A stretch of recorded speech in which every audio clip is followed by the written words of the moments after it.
tidak terbukti secara sah dan meyakinkan bersalah melakukan tindak pidana korupsi secara bersama-sama sebagaimana dakwaan dalam Putusan bebas ini dibacakan Ketua Majelis Hakim Fitriadi dalam sidang putusan di PN Palembang Senin lalu dalam kasus dugaan korupsi akuisisi saham PT Satria Bahana Sarana oleh PT Bukit Asam lewat anak perusahaan PT Bukit Multi Investama.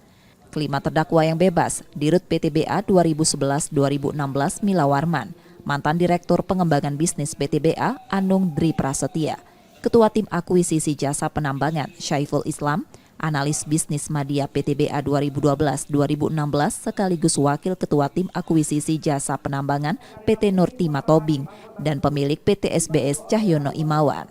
Vonis bebas ini membuat keluarga dan sejawat para terdakwa bersyukur dan haru.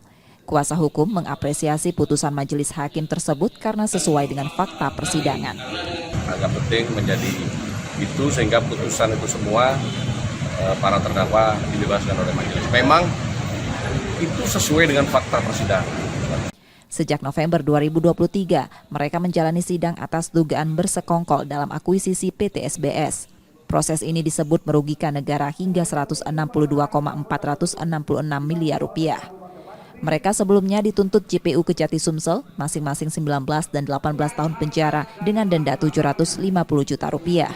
Tim Liputan, Kompas TV, Palembang, Sumatera Selatan.